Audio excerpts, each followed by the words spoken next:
Yes, a very good morning to all of you. So today we are going to study the next chapter of class 12, that is chapter number 4. Chapter 4 is magnetic effects of currents. ठीक है, magnetic अभी तक हमने क्या पढ़ा? Till now we have studied electrostatics, we have studied current electricity. हमने electrostatics पढ़ा है, करंट इलेक्ट्रिसिटी पढ़ा है. ठीक है, तो उन सब में हमने क्या पढ़ा? उनमें जब हमने करंट इलेक्ट्रिसिटी की बात की तो हमने कहा कि चार्जेस आर मूविंग.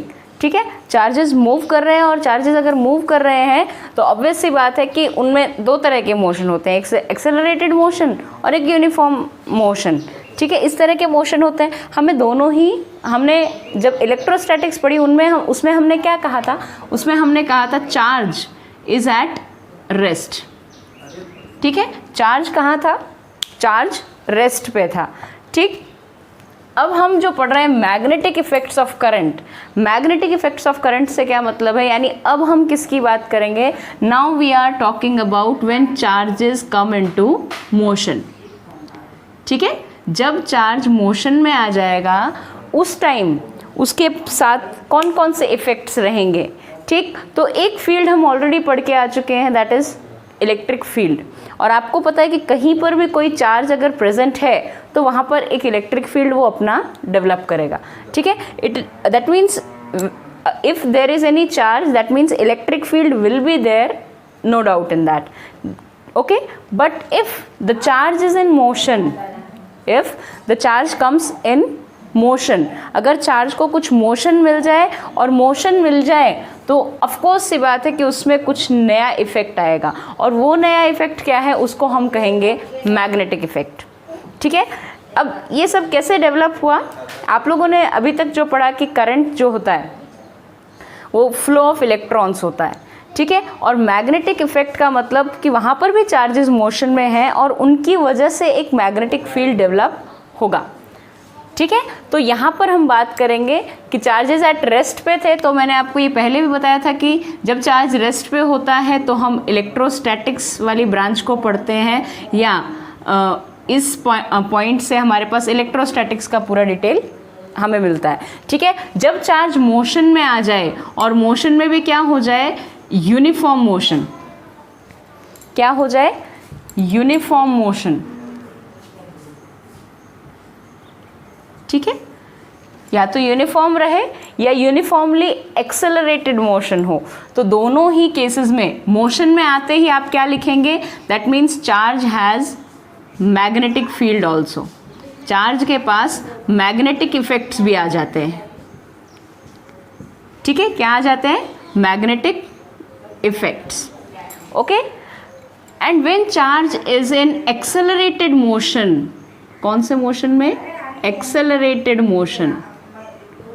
ठीक, मोशन तो करें लेकिन मोशन भी कैसा? एक्सेलरेटेड. ठीक, उस कंडीशन में we get all the things. We get electric field, we get magnetic field and also EM waves. ठीक है, ये तीनों ही चीज़ें होती हैं. क्लियर? अब यहाँ पर हम सेकंड, इस पार्ट को हम स्टडी कर चुके हैं. इस पार्ट को हमें स्टडी करना है अगले 2-3 चैप्टर्स में, और ये पार्ट आप इलेक्ट्रोमैग्नेटिक वेव्स में स्टडी करेंगे. ठीक है, अब पहली बात तो ये मैग्नेटिक इफेक्ट्स ऑफ करंट आया कैसे? ठीक है, तो एक साइंटिस्ट थे ओएस्टेड. ठीक है, ओएस्टेड एक्सपेरिमेंट आपको पढ़ना है. तो ओएस्टेड एक्सपेरिमेंट क्या था? एक्चुअल में कोई एक्सपेरिमेंट नहीं था, उन्होंने कुछ ऑब्जर्व किया. क्या ऑब्जर्व किया उन्होंने देखा कि एक करंट कैरिंग कंडक्टर है, एक कंडक्टर है जिसमें आई करंट फ्लो हो रहा है. ठीक है, इस करंट कैरिंग कंडक्टर के पास बाई चांस ही कोई कंपास पड़ा हुआ था और वो कंपास इसके पास रखा था. हमें पता है कि जब कंपास होता है, मैग्नेटिक कंपास, वो अगर अर्थ पे आप कहीं पर भी रखो या एक फील्ड में रखो, अर्थ पे रखें, तो वो नॉर्थ साउथ डायरेक्शन के अलोंग अलाइन होता है. ठीक है, ये तो हमें पता है. ठीक, लेकिन जब वो अलाइन हो जाता है उसके बाद हिलता नहीं है. ठीक, लेकिन ओएस्टेड ने क्या फाउंड किया? इसने फाउंड किया कि व्हेनेवर करंट कैरिंग कंडक्टर के पास उसने एक कंपास रखा या एक कंपास उसके पास जो पड़ा हुआ था, तो उस कंपास में जैसे ही इसके अक्रॉस करंट फ्लो हुआ, इस करंट कैरिंग कंडक्टर के अक्रॉस करंट फ्लो हुआ तो कंपास ने डिफ्लेक्शन शो कर दिया। That means the needle of the compass started moving. ठीक, अब कंपास की नीडल कब मूव करेगी? हम जानते हैं कि कंपास की नीडल तभी मूव करेगी जब उस पर कोई फोर्स लगेगी। भाई कोई भी बॉडी कब मूव कर रही है? जब उसके ऊपर कोई फोर्स लग रही है, अदरवाइज वो मूव कैसे करेगी? ये हमने 11th में पढ़ा है कि cause of motion is force. ठीक है, सो कंपास की नीडल अगर मूव कर रही है इसका मतलब कहीं ना कहीं इस पर कोई फोर्स लगी है। और कंपास पर कैसी फोर्स लगेगी? ऑफ कोर्स सी बात है, मैग्नेटिक फोर्स लगेगी तो ही वो मूव करेगा, नहीं तो और दूसरी फोर्स किसी इलेक्ट्रिक फील्ड में इस कंपास को रखोगे तो इस पर कोई इफेक्ट नहीं होगा। ठीक है, कहने का मतलब क्या है कि कंपास पर अगर कंपास में अगर नीडल का डिफ्लेक्शन हो रहा है, it means the magnetic there is some और the other magnetic field present around this compass. Earth के मैग्नेटिक फील्ड के अलावा और कोई मैग्नेटिक फील्ड भी यहाँ पर डेवलप हुआ। ठीक, और फिर उसने क्या किया, थोड़ा सा और चेंज करके देखा। उसने इस करंट की डायरेक्शन, जैसे ये करंट कैरिंग एलिमेंट है, इसमें करंट की डायरेक्शन डाउनवर्ड कर दी। ठीक, अब उसने क्या देखा कि पहले अगर कंपास इस डायरेक्शन में डिफ्लेक्ट हो रहा था तो अब कंपास ऐसे डिफ्लेक्ट हो रहा है। ठीक, यानी उसने क्या देखा कि जैसे करंट की डायरेक्शन रिवर्स करते हैं वैसे ही क्या हो जाता है कि कंपास की जो नीडल है उसकी डायरेक्शन भी डिफरेंट हो जाती है। ठीक, that means what is the effect, which part can effect this compass? तो इफेक्ट कौन कर रहा है? Actually this current carrying element is affecting this compass. ठीक है, ये करंट कैरिंग एलिमेंट इस कंपास को इफेक्ट कर रहा है और ये इस कंपास को इफेक्ट कर रहा है। इसका मतलब कहीं ना कहीं यहाँ पर इस करंट कैरिंग कंडक्टर की वजह से यहाँ पर कोई मैग्नेटिक फील्ड डेवलप हुआ। क्या डेवलप हुआ? Magnetic field. ठीक है, एक बात ध्यान रखना कि फोर्स, अगर आप चार्ज को किसी इलेक्ट्रिक फील्ड में रखोगे तो ही उस पर इलेक्ट्रिक फोर्स लगेगी। अगर चार्ज को तुमने मैग्नेटिक फील्ड में रख दिया तो चार्ज पर फोर्स तो लगेगी अकॉर्डिंग टू मैग्नेटिक फील्ड, पर बेसिकली हम यूँ कह सकते हैं कि एक तरह की फोर्स एक तरह के फील्ड में ही लगती है। ठीक है, यानी चार्ज पार्टिकल पर फोर्स लगेगी कहाँ पर? इलेक्ट्रिक फील्ड में। ठीक, और मैग्नेट को अगर इलेक्ट्रिक फील्ड में रख दो तो उस पर कोई फोर्स लगेगी? नहीं लगेगी।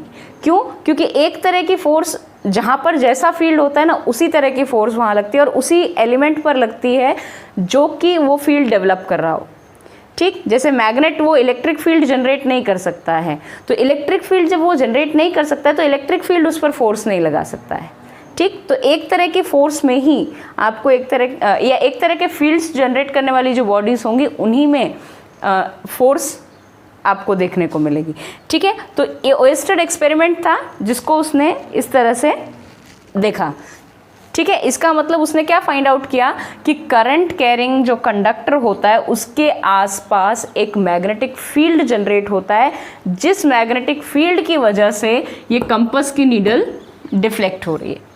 ठीक, और करंट की डायरेक्शन के साथ इस कंपास की डायरेक्शन बदलने का मतलब कि करंट की डायरेक्शन के साथ इसके नॉर्थ साउथ पोल चेंज हो रहे हैं, या जो मैग्नेटिक फील्ड बन रहा है उस मैग्नेटिक फील्ड के नॉर्थ साउथ पोल चेंज हो रहे हैं, इसलिए वो उसने भी अपनी डायरेक्शन अलाइन कर ली again in north south direction. समझ में आई बात? यहाँ तक क्लियर है स्टूडेंट्स? चलें आगे।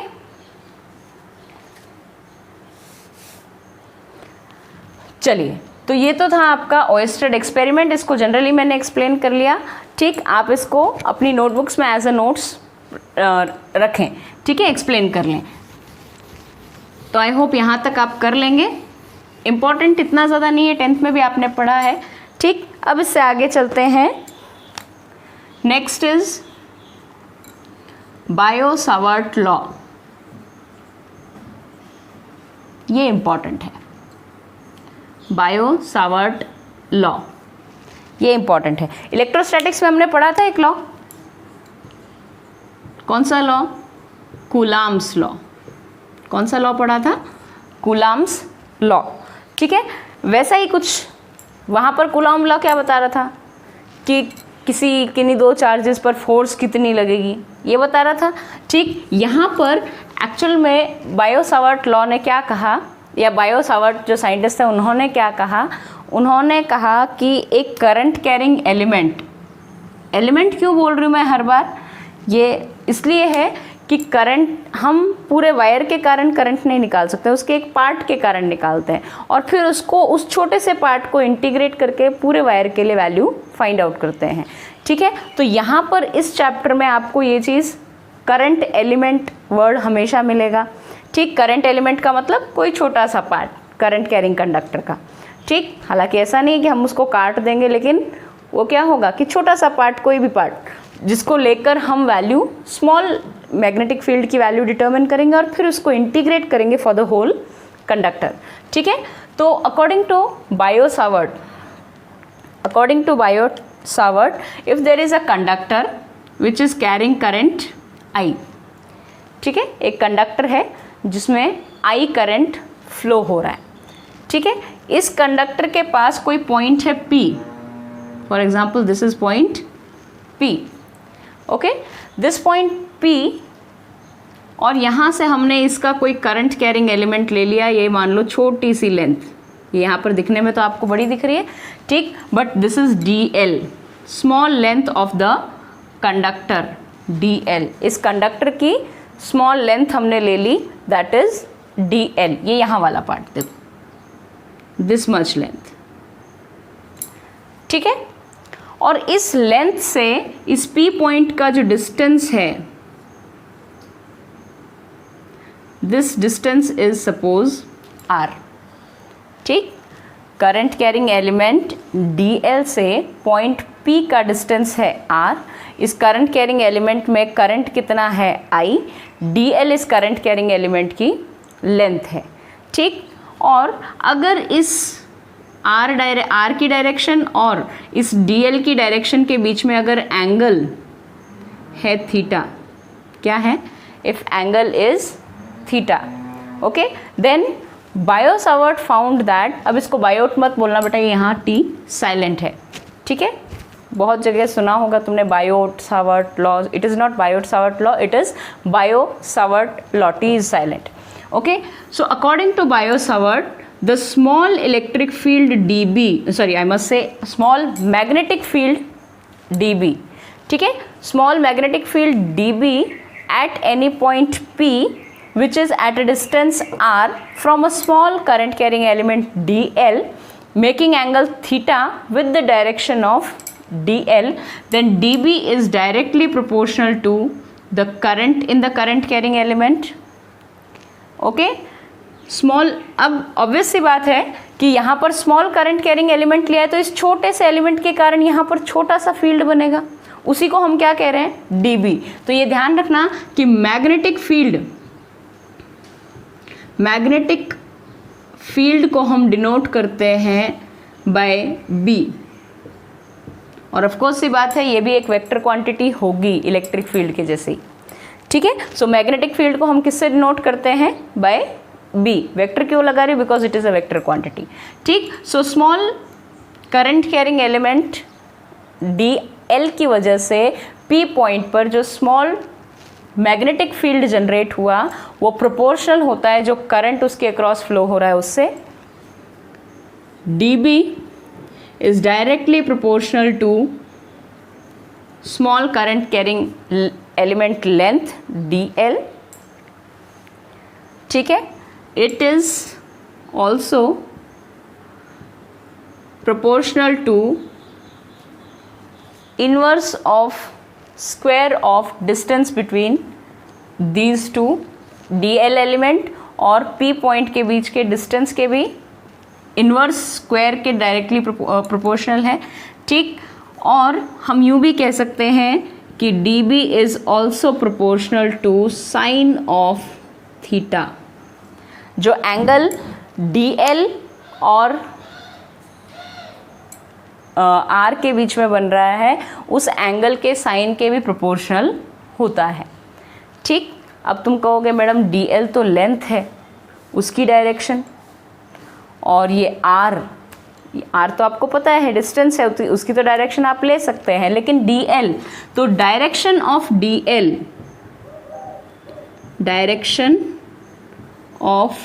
dl is always along current I। ये ध्यान रखेंगे कि dl की जो डायरेक्शन है वो हम किस डायरेक्शन में लेंगे, I की डायरेक्शन में लेंगे। ठीक है, सो अब इन सभी को कंबाइन करें कि भाई dB proportional to I, dB proportional to dl, dB proportional to 1/r square, small magnetic field dB is also proportional to sine theta. तो इन सभी को हम यूज़ करके ऐसे लिख सकते हैं, small magnetic field dB is proportional to I dl sine theta divided by r square. ठीक, dB is proportional to I dl sine theta over r square. और हमें पता है हम जब भी प्रोपोर्शनलिटी साइन को इक्वल टू में कन्वर्ट करते हैं, एक कांस्टेंट लगा देते हैं यहाँ पर। ठीक, तो यहाँ से इसको मैं यहाँ लिख रही हूँ, dB इज इक्वल टू में कन्वर्ट करा, एक कांस्टेंट डाला k I dl sine theta over r square. अब ये जो कांस्टेंट आ गया k, दिस कांस्टेंट k, यहाँ पर ये कांस्टेंट k होता है μ0/4π। क्या होता है इस कांस्टेंट को आप याद रखेंगे हमेशा, जैसे आपने इलेक्ट्रिक फील्ड में हमेशा एक कांस्टेंट k पढ़ा, दैट इज़ 1/4π एप्सिलॉन नॉट। ऐसे ही मैग्नेटिक फील्ड में ये भी हमेशा एक कांस्टेंट रहेगा। क्या रहेगा, μ0/4π। ठीक, जहाँ पर इसकी वैल्यू होती है μ0/4π की वैल्यू होती है 10⁻⁻⁷। ठीक, कांस्टेंट k इज 10⁻⁻⁷। ठीक, यूनिट है इसकी टेस्ला पर एम्पियर मीटर। ठीक है, ये यूनिट तो आपको निकालनी बता देंगे, बट फिलहाल यहाँ क्या ध्यान रखें, k इज इक्वल टू μ0/4π। ठीक है, सो यहाँ से dB is equal to μ0/4π I dl sine theta over r square. ठीक है, ये हो गया आपका Biot Savart law in scalar form. This is in scalar form. Clear? Is it clear students?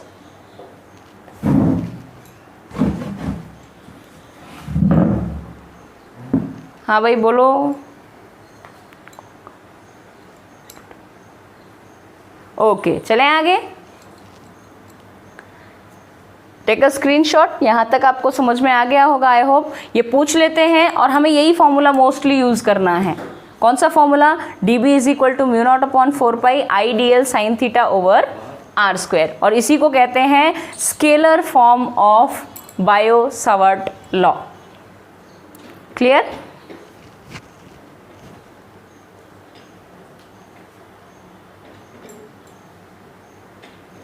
Clear? एक बात और यहाँ जानेंगे, चलते हैं आगे। ठीक है, ये मिटा दो इस साइड वाला, ये ध्यान रखेंगे। ठीक है, एक बात और, आपने मैग्नेटिक फील्ड को आप डिनोट कर रहे हैं by B, okay, but and it's unit is unit of magnetic field. Magnetic field की यूनिट होती है आपकी न्यूटन पर एम्पियर मीटर। क्या होती है? न्यूटन पर एम्पियर। ये ए एम को एम्पियर मत पढ़ लेना, ए है एम्पियर और एम है मीटर। ठीक है, so unit of magnetic field is Newton पर एम्पियर मीटर, जिसको एक और नाम दे दिया जाता है टेस्ला। क्या नाम दिया जाता है? टेस्ला। सो इसी को कहते हैं टेस्ला। ठीक है, न्यूटन पर एम्पियर मीटर। हर बार हम न्यूटन पर एम्पियर मीटर नहीं लिख के सीधे सीधे क्या लिखेंगे? Unit of magnetic field is Tesla. ठीक है, जब हमने म्यू नॉट की यूनिट लिखी टेस्ला पर एम्पियर मीटर, तो ये आपको समझ में नहीं आया होगा कि टेस्ला क्या है। तो टेस्ला है मैग्नेटिक फील्ड की यूनिट। ठीक है, चलें आगे। अब इसकी कई बार स्केलर फॉर्म तो आपने फाइंड आउट कर ली। अब ऑफकोर्स सी बात है कि आपको dB मिला स्केलर फॉर्म में, केवल मैग्नीट्यूड मिली। It is a vector quantity, तो इसकी डायरेक्शन भी चाहिए। ठीक है, अब डायरेक्शन चाहिए तो कैसे निकालें, उसके लिए पहले तो हम इसकी वेक्टर फॉर्म निकालेंगे और फिर स्केलर फॉर्म के साथ कैसे डायरेक्शन निकालते हैं वो देख लेंगे। ठीक है, चलें आगे। ये स्केलर फॉर्म में यहीं पे छोड़ रही हूँ, यहाँ पर शुरू करते हैं। Vector form, vector form of Biot Savart law. ठीक है, इसको डायरेक्टली लिख रही हूँ मैं। वेक्टर फॉर्म में dB vector will be equal to, ये डायरेक्टली ही लिखना है आपको, बस याद रखना है। ठीक है, dB is equal to the constant mu naught upon 4 pi multiplied by I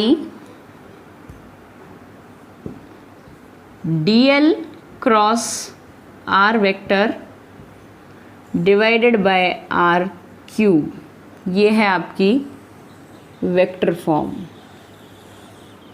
cross product पढ़ा है ना हमने, ठीक है, क्रॉस प्रोडक्ट पढ़ा है। ठीक, तो यहाँ पर वही है, magnetic field dB, small magnetic field is point P पर due to this current carrying element dl, that will be equal to mu naught upon 4 pi I current through the element, dl length of a small part in cross r, cross product है यहाँ पर dl और r के बीच में, divided by r cube. ठीक, अब इसको मैं केवल dl क्रॉस r को आपके लिए सॉल्व कर रही हूँ। dl vector cross r vector, तो आपको पता है a vector cross b vector क्या होता है, क्या होता है, ab साइन थीटा। ठीक, तो यहाँ पर ये क्या आ जाएगा, dl into r sine theta, जहाँ पर साइन थीटा क्या है, थीटा क्या है, angle between dl and r, r और dl के बीच का एंगल। तो r और dl, r की तो डायरेक्शन ये हो गई यहाँ से यहाँ। ठीक, ये तो r वेक्टर हो गया, और dl की डायरेक्शन मैंने क्या कही, dl की direction is always taken along I के अलोंग इसको टेक कर हमेशा लेना है। तो I के अलोंग लेंगे तो dl की डायरेक्शन किधर हो गई, इधर। क्लियर? सो अब इसी चीज़ को मैं यहाँ लिख दूँ तो ये क्या बन जाएगा, dB vector will be equal to dl cross r की मैग्नीट्यूड मैंने रख दी, कितनी हो गई, dl into r into sine theta. तो यहाँ पर जब मैं इसकी केवल मैग्नीट्यूड रख दूंगी तो ये भी किस में आ जाएगा, मैग्नीट्यूड में, और ये इक्वल टू हो जाएगा mu naught upon 4 pi into I, dl cross r is dl r sine theta upon r cube. अब इस क्यूब के साथ एक r यहाँ कैंसिल हो जाएगा, तो आखिर में आ क्या जाएगा हमारे पास, वही स्केलर फॉर्म आ गई, क्या आ गई, mu naught upon 4 pi I dl sine theta over r square. आ गई ना स्केलर फॉर्म, है ना। तो इसको याद रखेंगे। इसको याद रखना क्यों ज़रूरी है कि अगर आप बाय चांस यहाँ पर रूल भूल जाएं कि कैसे डायरेक्शन निकालनी है तो वो ये आपको याद दिलाएगा। यही याद रखना है, मेन है ये। dl पहले आ रहा है, r बाद में आ रहा है। ठीक है, आपको पता है ना क्रॉस वेक्टर में, क्रॉस प्रोडक्ट में क्या होता है, क्रॉस प्रोडक्ट में a cross b, a vector cross b vector is equal to negative of b vector cross a vector. ये तो पता है ना अपने को। तो यहाँ पर इसीलिए dl और r की ऑर्डर को ध्यान रखना ज़रूरी है। ठीक है, सो ये हो गई आपकी, this is vector form of Biot Savart law and this is scalar form of Biot Savart law. ठीक, हमें यूज़ क्या करेंगे, हम मैक्सिमम टाइम्स ये यूज़ करेंगे। ठीक, अब ये यूज़ करेंगे तो डायरेक्शन चाहिए। ठीक है, तो डायरेक्शन के लिए क्या अप्लाई करें, तो डायरेक्शन के लिए आप लोगों को पहले ही सिखा रखा है, जो आपने 11th क्लास में जहाँ पर वेक्टर्स चैप्टर पढ़ा है वहाँ पर क्रॉस प्रोडक्ट जब होता है कि नहीं दो वेक्टर्स के बीच में, तो रिजल्टेंट की डायरेक्शन क्या होती है। ठीक, वही रूल यहाँ पर लग रहा है और कुछ नहीं, कुछ नया नहीं लग रहा है। केवल dl और r के बीच में क्रॉस प्रोडक्ट हो रहा है और उन्हीं के क्रॉस प्रोडक्ट से जो रिजल्टेंट वेक्टर की डायरेक्शन आएगी वही हमारे पास dB की डायरेक्शन हो जाएगी। ठीक है, चलें आगे, क्लियर? चलिए, हाँ किसी को कोई डाउट है बच्चों? चलिए, हाँ बोलो क्या पूछना है?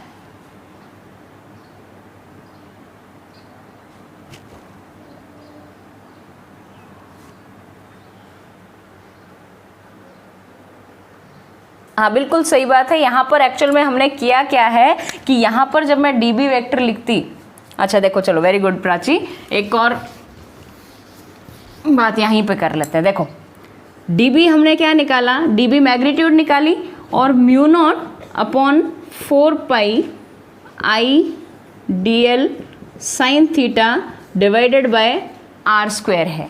ठीक, अब इसकी डायरेक्शन के लिए मैंने यहाँ आर कैप डाल दिया कि भाई डायरेक्शन कहाँ होगी, आर कैप के अलॉन्ग होगी, लेकिन एक्चुअल में डायरेक्शन आर कैप के अलॉन्ग नहीं आएगी। आर कैप तो किधर होगा, इस आर की डायरेक्शन में।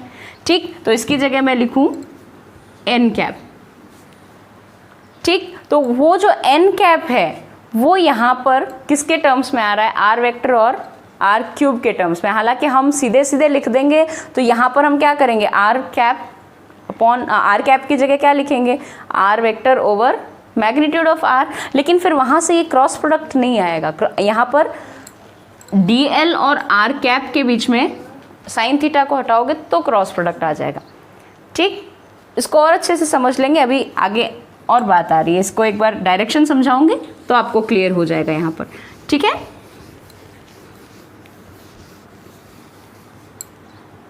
यूँ भी कह सकते हो कि भाई हमने आर कैप की वैल्यू रख दी तो आर वेक्टर और अपॉन आर आ गया, तो आर इसके साथ मल्टीप्लाई हो गया, आर वेक्टर इसके साथ क्रॉस प्रोडक्ट में चला गया, वो भी बात सही है।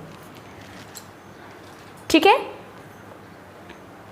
चलते हैं आगे। अब वेक्टर फॉर्म हमें यूज़ करनी नहीं है, यानी क्रॉस प्रोडक्ट आ रहा है तो समझ में आ नहीं रहा है भाई क्रॉस प्रोडक्ट को कैसे करें, तो इसलिए हमने क्या किया, हमने कहा कि भाई हम तो यूज़ करेंगे कौन सा, स्केलर फॉर्म। और स्केलर फॉर्म क्या है, D B is equal to mu naught upon 4 pi I D L sine theta over R square, हम ये यूज़ करेंगे। लेकिन डायरेक्शन चाहिए, अब इसके साथ हमें डायरेक्शन तो चाहिए ही, बिल्कुल डायरेक्शन का बहुत चक्कर आने वाला है इस चैप्टर में। ठीक है, क्योंकि मैग्नेटिक फील्ड में बच्चे यूँ करते रहते हैं हाथ, क्यों, क्योंकि राइट हैंड की ज़रूरत भी है और राइट हैंड रूल भी है, इसलिए लगाना पड़ेगा। पर इस रूल को बड़े ध्यान से समझना, तुम लोग को समझ में आ भी जाएगा, because you have already studied this rule in class 11th as direction of to cross product of two vectors के जब डायरेक्शन निकालते हैं वहाँ पर होता है। ठीक, ये है आपका राइट हैंड रूल। ठीक, या इसके अलावा एक रूल और आप पढ़ेंगे screw rule, right hand screw rule.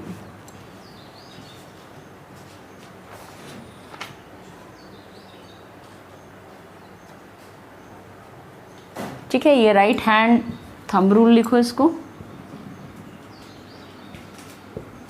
और दूसरा है आपका स्क्रू रूल। दोनों की बात कर लेंगे, लेकिन आपके लिए आसान, जो आपको सही लगे, आसान लगे वो कर लेना। ठीक, बाकी मैं कहूँगी फर्स्ट वाला ज़्यादा आसान है। देखो स्क्रू रूल क्या है, हमें पता है कोई दो वेक्टर हों, यहाँ पर दो वेक्टर क्या थे, ये डी एल आपका, ये आपका करंट एलिमेंट आई जा रहा है, this is D L length, ये डी एल की डायरेक्शन भी किस डायरेक्शन में होगी, अलॉन्ग आई, तो डी एल वेक्टर इस डायरेक्शन में होगा। ठीक, यहाँ से इस डी एल के मिड पॉइंट से हमने डायरेक्शन खींची, यहाँ पर point P, this distance is are.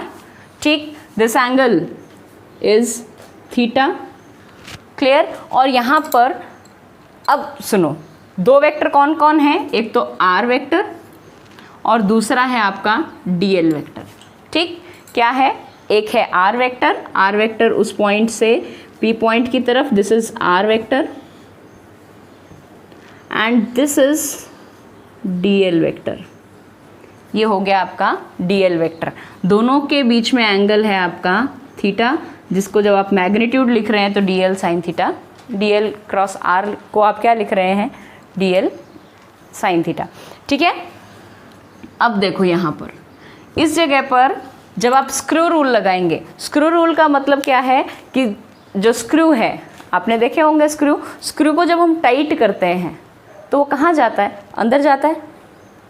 क्या कर रहे हैं हम, स्क्रू को टाइट करेंगे यूँ, तो यूँ करेंगे तो क्या हो रहा है, देखो यहाँ से देखो, स्क्रू जो है उसको जैसे ही हम घुमाएंगे यूँ, ठीक है, स्क्रू को ऐसे घुमा रहे हैं, इसका मतलब स्क्रू अंदर जाएगा उस बोर्ड के अंदर जिसमें भी हम डाल रहे हैं, ठीक, अंदर जा रहा है। इसका मतलब अगर मैं स्क्रू को फर्स्ट वेक्टर से सेकंड वेक्टर की डायरेक्शन में रोटेट करूं, कहाँ से कहाँ रोटेट करेंगे, फर्स्ट वेक्टर की डायरेक्शन से सेकंड वेक्टर की डायरेक्शन के अलोंग रोटेट करें, तो जो स्क्रू है वो अगर अंदर जा रहा है तो मैग्नेटिक फील्ड की डायरेक्शन अंदर की तरफ, और अगर वही स्क्रू बाहर आ रहा है, जैसे इसको मैं ऐसे कर रही हूँ, खोल रही हूँ, तो ये बाहर आ रहा है स्क्रू, इसका मतलब मैग्नेटिक फील्ड की डायरेक्शन इधर। ये तो है आपका स्क्रू रूल। क्या कह रहा है स्क्रू रूल कि फर्स्ट वेक्टर की डायरेक्शन से सेकंड वेक्टर की डायरेक्शन की तरफ अगर आप स्क्रू को घुमाएं तो जिस डायरेक्शन में स्क्रू जाएगा वो डायरेक्शन होगी मैग्नेटिक फील्ड की डायरेक्शन,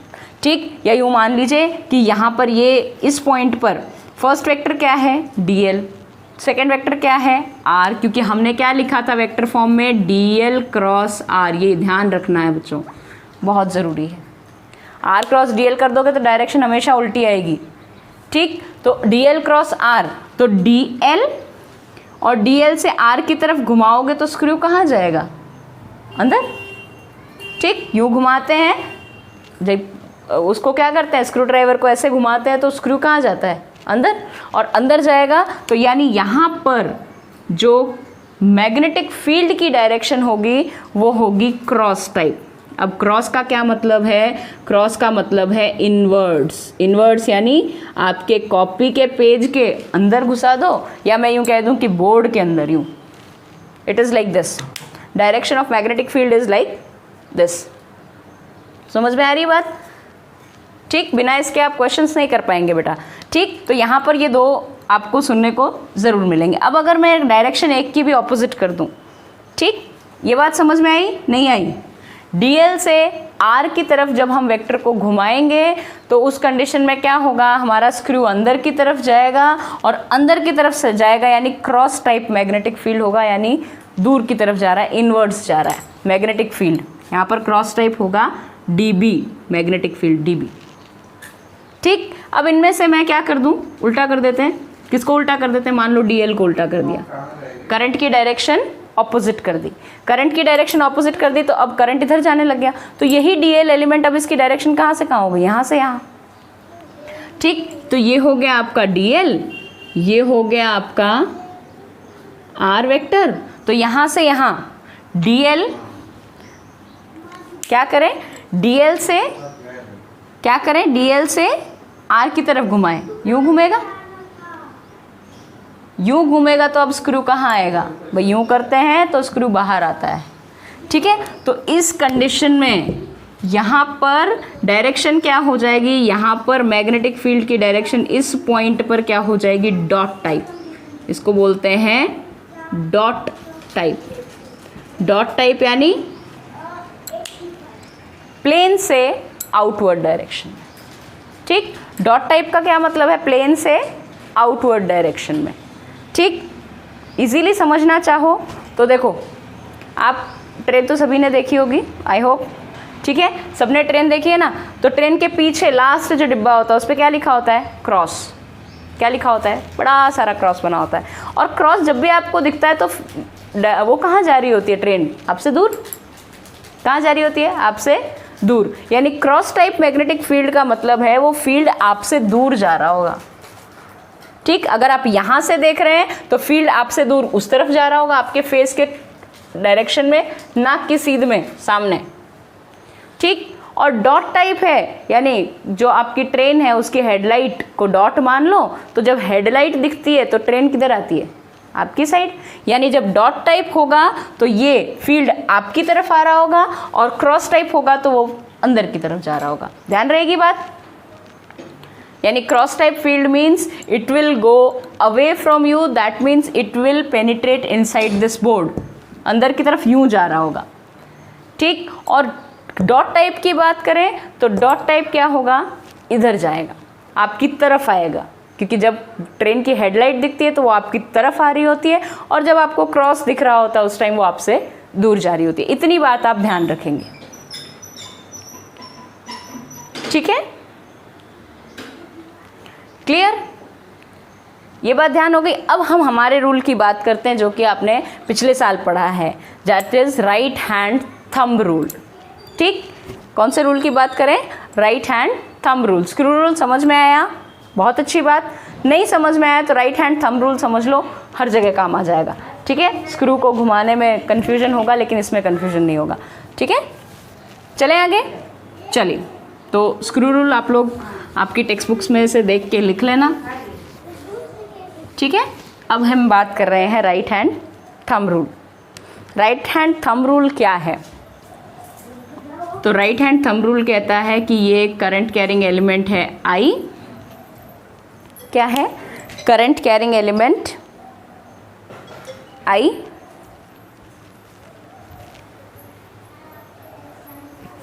ठीक है, ये अगर एक करंट कैरिंग एलिमेंट आई है तो थंब रूल क्या कहता है? थंब, आपके राइट हैंड का थंब, ये भी ध्यान रहे, this is right hand thumb rule. Right hand ही उठाना है, ऐसा मत कर देना लेफ्ट हैंड उठा लेना, भाई पेन है इस हाथ में तो ये वाला हाथ उठा लिया। ठीक, तो ऐसा नहीं करना है, आपको क्या करना है? Right hand. ठीक, सबसे पहले तो पेन रख देना, उसके बाद राइट हैंड उठा लेना। ठीक है, राइट हैंड उठाना। राइट हैंड से आप इस कंडक्टर को इस तरह से ग्रास्प करेंगे, पकड़ेंगे कि करंट की डायरेक्शन इस थंब की डायरेक्शन में, यानी जिस डायरेक्शन में करंट है उस डायरेक्शन में आपका थंब होना चाहिए। यानी अगर करंट इधर जा रहा है तो मैं इस कंडक्टर को ऐसे पकड़ूं। ठीक है, ये करंट कैरिंग एलिमेंट, इसमें करंट इधर जा रहा है तो मेरा थंब भी ऊपर की तरफ पॉइंट होना चाहिए, और ये इसको ग्रास्प किया। ठीक, समझ में आई बात?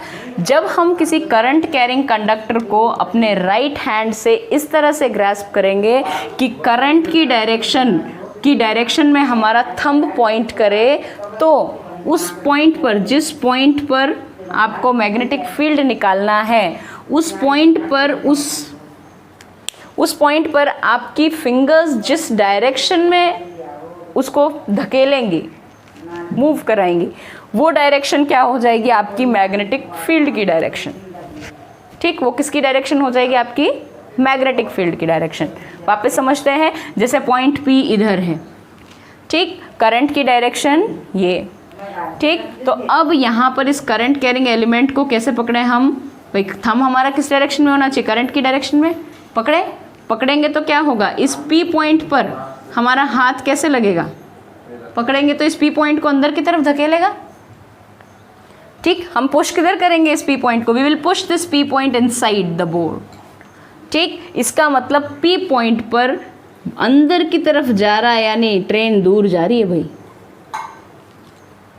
हमसे तो दूर ही जा रहा है मैग्नेटिक फील्ड दूर जा रहा है, that means it is cross type, और यहाँ पर dB मैग्नेटिक फील्ड की डायरेक्शन आपको मिल गई क्रॉस टाइप। ठीक, अब अगर पॉइंट P इधर हो, मान लो ये पॉइंट P की जगह Q ले लेते हैं।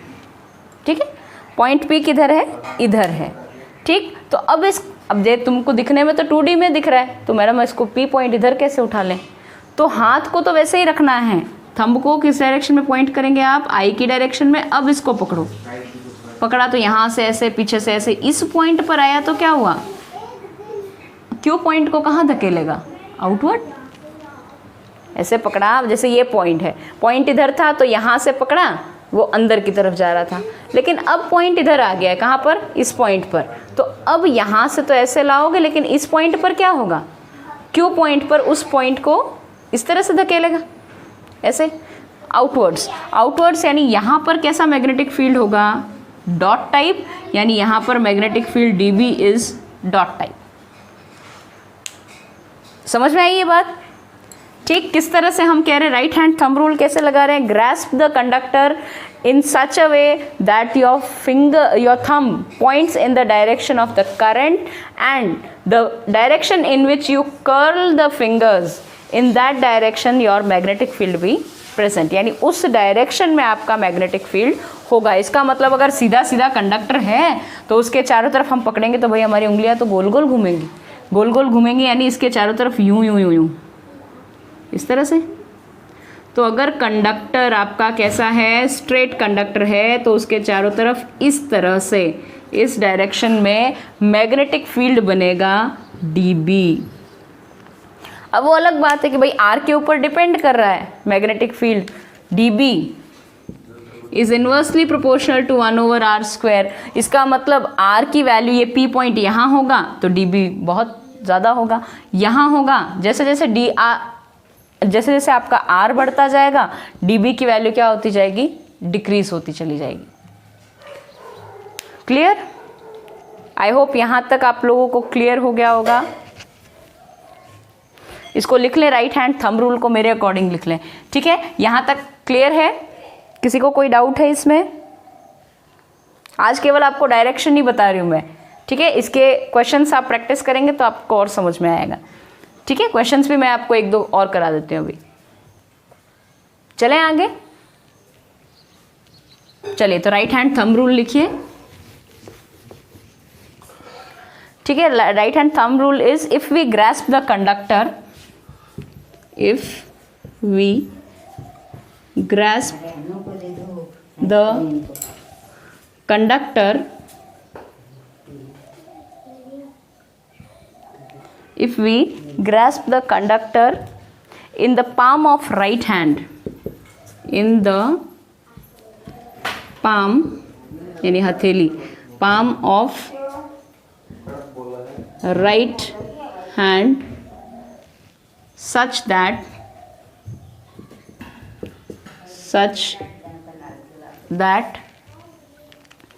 the thumb points in the direction, such that the thumb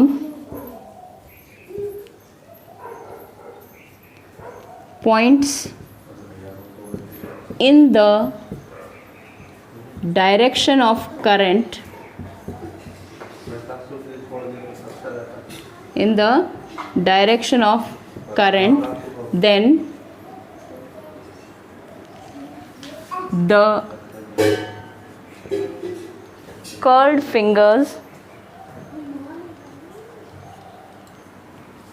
then the direction in which, then the direction in which the fingers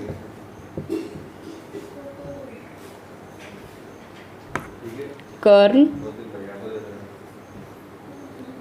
gives the direction of magnetic field, gives the direction of magnetic field। ठीक है, यानी अगर हम किसी conductor को इस तरह से होल्ड करें कि करंट की डायरेक्शन में हमारा थंब हो, राइट हैंड का थंब, ठीक है, then the direction of magnetic field will be given by the curled fingers. जो कर्ल फिंगर हैं वो किसको देंगी, डायरेक्शन ऑफ मैग्नेटिक फील्ड। ठीक, 2-4 इसके एग्जाम्पल्स कर लेते हैं फटाफट, इसको आप स्क्रीनशॉट ले लें, फिर चलते हैं आगे।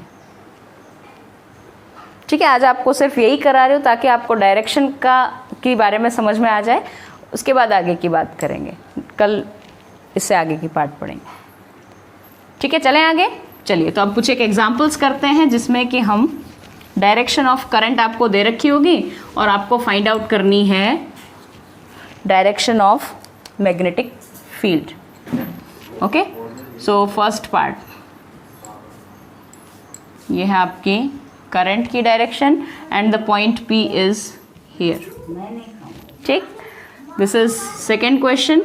सेकेंड क्वेश्चन में आपकी करंट की डायरेक्शन थोड़ी सी चेंज कर देते हैं। करंट की डायरेक्शन मान लो ये स्ट्रेट कंडक्टर है आपका और यहाँ है आपकी करंट की direction I and you have to find the point P is here. P point पर आपको मैग्नेटिक फील्ड फाइंड आउट करना है। ठीक, उसके बाद आपको दे दिया क्रॉस टाइप I। अब यहाँ क्रॉस और डॉट से मतलब समझ जाना कि क्रॉस क्या है, अवे फ्रॉम अस, हमसे दूर जा रही है। ठीक, डॉट यानी कमिंग टूवर्ड्स अस, तो करंट की डायरेक्शन यहाँ पर क्या है, यूं बाहर से अंदर की तरफ। क्रॉस टाइप बोल रहे हैं ना I, तो वो भी हो सकता है। ठीक। फोर्थ, इफ वी से डॉट टाइप आई, और यहाँ पर इसके लिए इस पॉइंट पर निकाल लो मैग्नेटिक फील्ड P पॉइंट पर, और इसके लिए इस पॉइंट पर निकाल लो। ठीक है, निकाले। देखिए अब भाई R किधर होगा आपका, ये I की डायरेक्शन हो गई। ठीक, R किधर होगा, ये आपका R होगा। ठीक, R की डायरेक्शन कहाँ होगी, कंडक्टर से उस पॉइंट की तरफ। अब DL लोगे यहाँ पर तो DL आपका ये होगा DL, और किसके की डायरेक्शन में, I की डायरेक्शन में, तो DL की डायरेक्शन क्या हो गई, ये वाली। ठीक है, अब यहाँ पर P पॉइंट पर बताएं, P पॉइंट पर क्या बताएं, मैग्नेटिक फील्ड की डायरेक्शन बताते हैं। भाई राइट हैंड उठाओ, राइट हैंड उठाएं तो अब इसको ग्रास्प करो, ऐसे करके पकड़ना तो ऐसे ही पड़ेगा, या ऐसे करके पकड़ो या ऐसे करके पकड़ो, दो ही तरीके हैं। ठीक, अब आपने ऐसे करके पकड़ा या यूं करके रख लिया अंगूठा उस तरफ। ठीक, अब यूं करके रख लिया तो P पॉइंट को आप किधर धक्का दोगे, भाई इसको ऐसे करके उधर से घुमा के, ये कंडक्टर डायरेक्शन करंट की इधर, अब इसको तुम ऐसे घुमा के लाओगे और इस P पॉइंट पर, ये P पॉइंट यहाँ पर है, क्या करेंगे, पुश इट आउटवर्ड्स, इसको पुश करेंगे आउटवर्ड्स, यानी P पॉइंट पर मैग्नेटिक फील्ड कैसा है, डॉट टाइप, आपकी तरफ आ रहा है बाहर। क्लियर है या नहीं है, चलें आगे। समझ में आया, यही पॉइंट P इसके नीचे आ जाता तो अब हम इस कंडक्टर को ऐसे पकड़ते और नीचे वाले पॉइंट को अंदर की तरफ धकेलते, तो यानी यहाँ पर अगर पॉइंट P होता तो उस पर क्रॉस टाइप फील्ड होता, और यहाँ पर है तो डॉट टाइप है। ठीक, यहाँ पर बात करें, अब करंट किधर जा रहा है, ऐसे जाने दो। अब करंट ऐसे जा रहा है तो अब हमें हमारा अंगूठा भी कैसे रखना पड़ेगा, राइट हैंड का करंट की डायरेक्शन में रख दिया। अब इस कंडक्टर को पकड़ो, कंडक्टर को पकड़ो, यानी ये करंट की डायरेक्शन, इस तरह से पकड़ेंगे इधर से, इस पॉइंट P पर कहाँ आओगे, यानी इस पॉइंट P पर आप इसको धक्का मारेंगे यूं ऐसे करके, और यूं इस तरह से बाहर की तरफ। ठीक, तो ये क्या हो गया, यहाँ पर भी फील्ड तो कैसा है, बाहर की तरफ है, लेकिन प्रॉपरली डॉट टाइप नहीं आएगा। क्यों, क्योंकि ये सीधा आता है ऐसे परपेंडिकुलर, इस फेस से परपेंडिकुलरली आउटवर्ड्स आता, तब तो ये डॉट टाइप था, लेकिन अब ये पूरी डॉट टाइप नहीं है। ठीक, उससे कुछ एंगल पर है, यूं ऐसे, ये कुछ कैसे है आपके पास, ये इट इज़ लाइक दिस, क्योंकि जब मैं इस कंडक्टर को पकड़ूंगी ऐसे तो इसको धक्का भी कैसे लगेगा, ऐसे। ठीक, क्लियर बात। अब यहाँ पर आ जाते हैं थर्ड पॉइंट पर, क्रॉस टाइप आई है, आई कहाँ जा रहा है, अंदर, क्रॉस टाइप। ये अगर करंट की डायरेक्शन माने इसके हेड की तरफ, तो आई इधर है ऐसे। ठीक है, आई अगर ऐसे है तो अब मैं मेरे थंब को इसकी डायरेक्शन में रख के अब यूं करूं। ठीक, तो यूं करूंगी, यहाँ पर देखो, यहाँ करेंगे तो P पॉइंट को धक्का किधर लगेगा, किधर लग रहा है, this direction, that means this is the direction of DB। Clear, चले आगे। यहाँ पर बात करें, डॉट टाइप आई है, यानी डॉट टाइप यानी मेरी तरफ आ रहा है, भाई ट्रेन कहाँ आ रही है, हमारी तरफ। अब मेरी तरफ बाहर आ रही है तो यूँ आ रहा है करंट, यूँ आ रहा है तो थंब को इधर कर लो, थंब को इधर किया तो ये लो, थंब को पकड़ के यूँ किया, और यहाँ इसको अगर मैंने पकड़ा ऐसे, यूँ करके यूँ पकड़ा, तो क्या हुआ, P पॉइंट पर धक्का किधर लगा, this is the direction of DB। Clear, समझ में आई बात या नहीं आई, is it clear to you all students? कोई डाउट है किसी को यहाँ तक? ठीक, ये रूल आपको जानना इसलिए भी ज़रूरी है कि मैग्नेटिक फील्ड वाले चैप्टर में हर जगह यूज़ आएगा। अगले 3 चैप्टर्स में, 3 तो नहीं, 2 चैप्टर्स बेसिकली, 2 चैप्टर्स में तो आपको इसका यूज़ करना ही है, और इसके बिना आपके न्यूमेरिकल्स नहीं होंगे।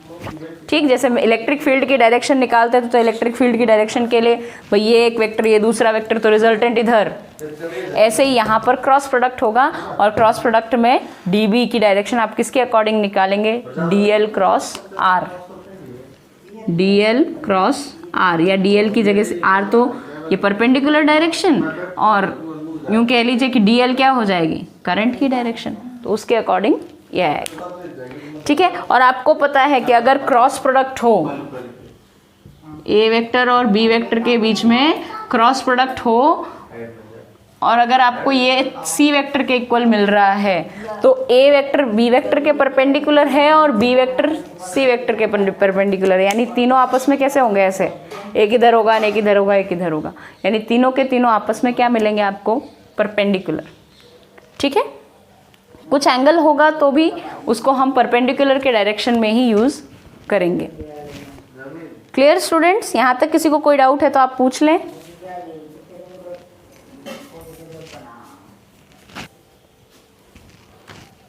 किसी को कोई डाउट है बच्चों?